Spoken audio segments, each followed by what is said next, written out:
Assalamualaikum warahmatullahi wabarakatuh. Shalom, Om Swastiastu, Namo Buddhaya, Salam Kebajikan. Selamat sejahtera bagi kita semua. Puji syukur atas nikmat yang Tuhan limpahkan sehingga kita dapat berkumpul dalam keadaan sehat pada hari ini. Sebelumnya, izinkan saya perkenalkan diri.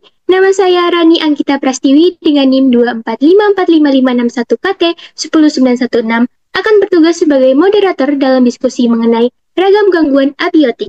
Sebelumnya, perkenalkan rekan-rekan kelompok perlindungan dan kesehatan hutan 11A, yaitu terdiri dari Perkenalkan, saya Saida Bakita Yovana dengan NIM 245455323KT 10905.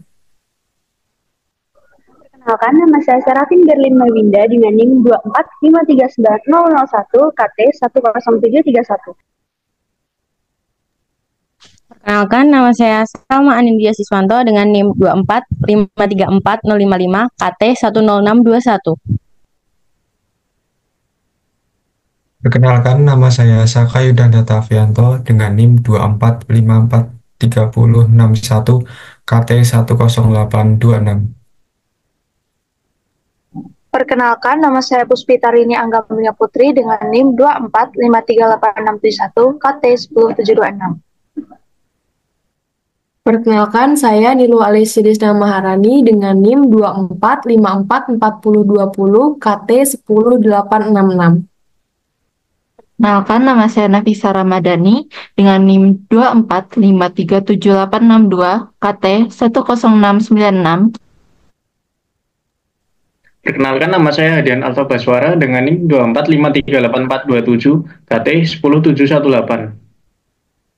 Baik, teman-teman, langsung saja kita mulai ke sesi pertama, yaitu penjelasan mengenai antroposentrik terhadap kerusakan hutan mangrove di Desa Gamlamo, Kecamatan Jailolo, Kabupaten Halmahera Barat.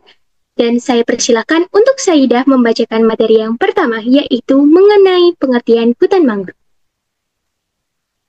Hutan mangrove merupakan komunitas vegetasi pantai tropis yang didominasi beberapa jenis mangrove seperti Rhizopora mucronata, Saneratia alba, Bruguiera gymnorrhiza, serta mampu tumbuh dan berkembang pada daerah pasang surut pantai berlumpur.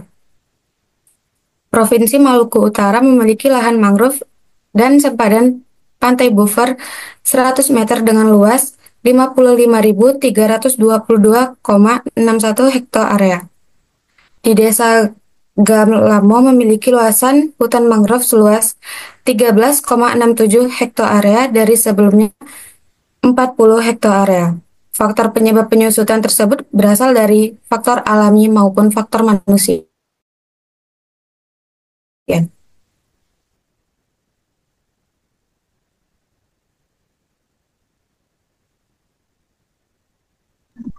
Selanjutnya, interaksi yang terjadi di antara hutan mangrove dan masyarakat sekitar. Yang pertama, ada pembukaan tambak udang dan ikan.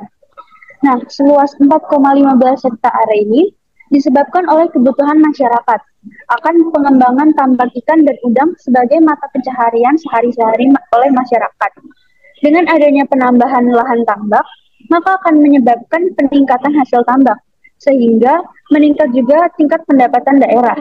Hal ini membuat Desa Gamlamo menjadi desa penghasil udang di Kabupaten Halmahera Barat. Lalu yang kedua, ada penebangan kayu berlebihan untuk kayu bakar.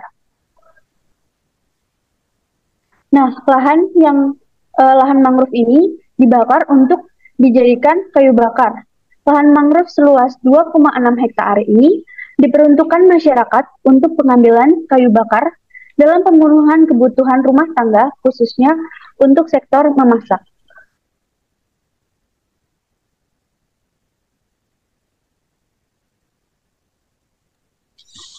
Yang selanjutnya yaitu perluasan lahan untuk area pemukiman. Lahan untuk pemukiman seluas 18,78 hektar disebabkan peningkatan jumlah penduduk dan kebutuhan lahan untuk hunian atau pembangunan rumah penduduk. Selanjutnya ada untuk tempat pembuangan sampah. Seluas 0,8 hektar dikarenakan rendahnya pengetahuan dan kesadaran masyarakat terhadap lingkungan. Kurangnya edukasi dari pemerintah bisa menjadi penyebab hal ini terjadi. Kegiatan yang dilakukan oleh masyarakat dalam eksploitasi dan merusak hutan mangrove dilakukan secara terus-menerus ini disebabkan oleh lemahnya pengawasan pihak terkait. Maka dari itu, penurunan luas kawasan hutan mangrove sangat signifikan. Dampak yang ditimbulkan yaitu kerusakan ekosistem mangrove, baik berupa fisik biotik maupun abiotik, yang berada di dalam ekosistem hutan mangrove, sehingga hutan mangrove menjadi tidak utuh lagi. Yang kedua, kerusakan habitat keanekaragaman hayati seperti ikan. Dampak selanjutnya adalah abrasi di wilayah pesisir. Abrasi adalah proses pengikisan tanah di daerah pesisir pantai yang disebabkan oleh gelombang air laut, arus laut, dan pasang surut air laut. Abrasi juga dikenal sebagai erosi pantai. Hutan mangrove dapat mencegah abrasi laut karena akarnya yang efisien dalam melindungi wilayah pesisir. Hutan mangrove dapat mencegah abrasi dengan cara mengendapkan lumpur di akar-akar pohonnya. Dampak selanjutnya adalah kenaikan permukaan laut. Kenaikan permukaan air laut dapat mengancam hutan mangrove karena dapat menenggelamkan habitatnya. Kenaikan permukaan air laut menyebabkan tepian mangrove mundur ke daratan, komunitas mangrove punah, dan mangrove tidak dapat bertahan. Lalu selanjutnya adalah daerah resapan karbon berkurang, dan terakhir adalah keindahan hutan mangrove untuk pariwisata menurun dan hilang. Poin selanjutnya adalah tentang pengendalian dan juga pencegahan. Pertama, ada kebijakan sektor kehutanan terutama untuk hutan mangrove seperti Peraturan Presiden nomor 73 tahun 2012 yang mengatur tentang strategi nasional pengelolaan ekosistem mangrove termasuk pembentukan tim koordinasi dan kelompok kerja di sektor kabupaten maupun kota.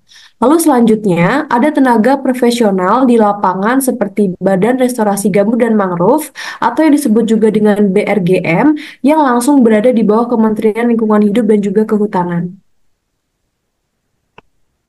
Kemudian ada juga pengaturan tata ruang hutan mangrove. Hal ini dilakukan dengan menetapkan alokasi ruang yang jelas untuk konservasi, rehabilitasi, dan pemanfaatan sumber daya mangrove, sehingga fungsi ekologisnya terjaga. Kemudian ada pemantauan kegiatan masyarakat sekitar hutan mangrove oleh Badan Pengawas Kehutanan, di mana masyarakat pesisir dapat berperan aktif dalam melaporkan kerusakan dan meningkatkan kesadaran masyarakat tentang pentingnya mangrove untuk ekosistem dan ekonomi lokal. Lalu pengendalian melalui mengadakan penanaman bibit dengan kualitas yang baik. Bibit yang dipilih haruslah sehat dan media tanam yang memadai. Selanjutnya ada penegakan hukum terhadap aktivitas manusia secara ilegal. Edukasi dan sosialisasi kepada masyarakat sekitar pesisir atau hutan mangrove. Dan upaya reboisasi atau penanaman kembali hutan bakau yang telah rusak. Baik, demikian presentasi dari kelompok perlindungan hutan dan kesehatan hutan 11A. Mohon maaf apabila ada kesalahan kata dari presentasi kami. Kami mengucapkan banyak terima kasih atas perhatiannya. Semoga apa yang kami sampaikan dapat bermanfaat bagi kita semua. Wassalamualaikum warahmatullahi wabarakatuh.